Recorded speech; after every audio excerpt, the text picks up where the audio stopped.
Kun dubbii jaalalaati.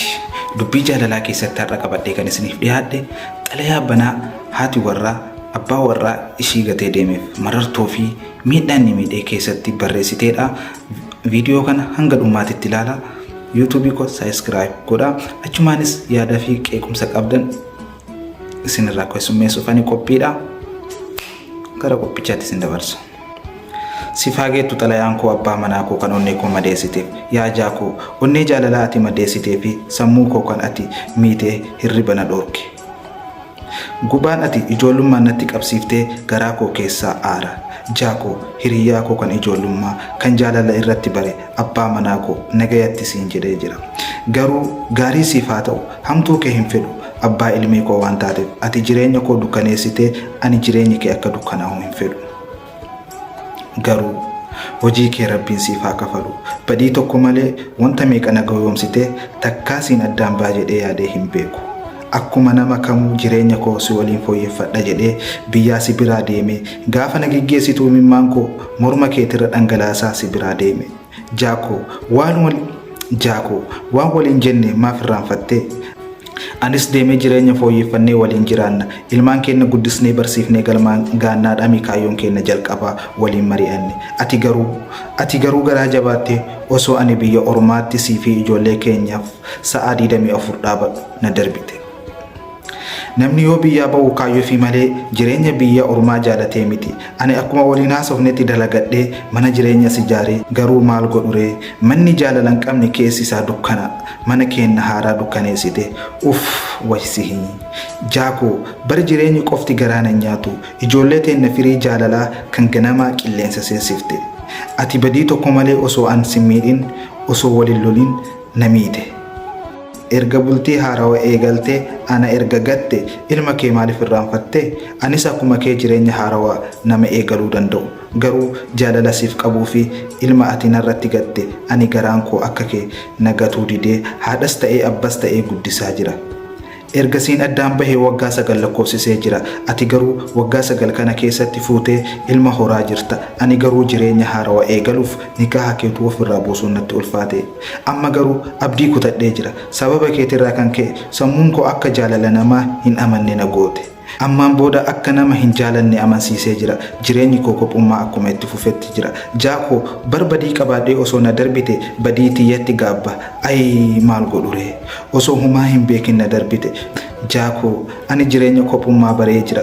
Garuu kan yoomuu na dhukkubsu ijoollee teenya abbaa malee guddisaare. Gara jabeenya kee. Anaa fi ijoolleen kee akka taanettuu har'a geenye mee ati hoo bultiin tee haaraan siif akkamu?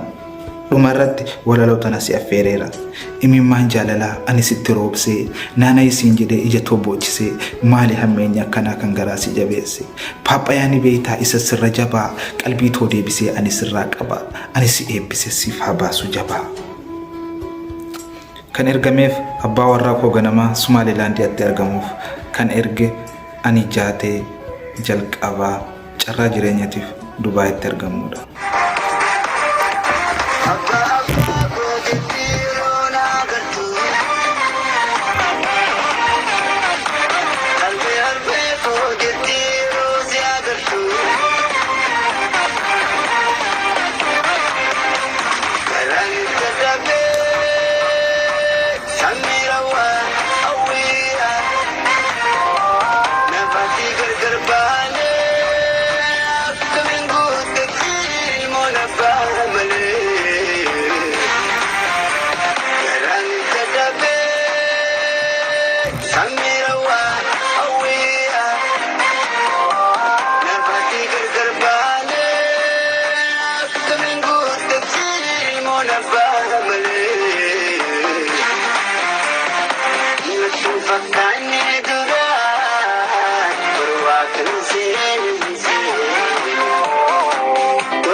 Sama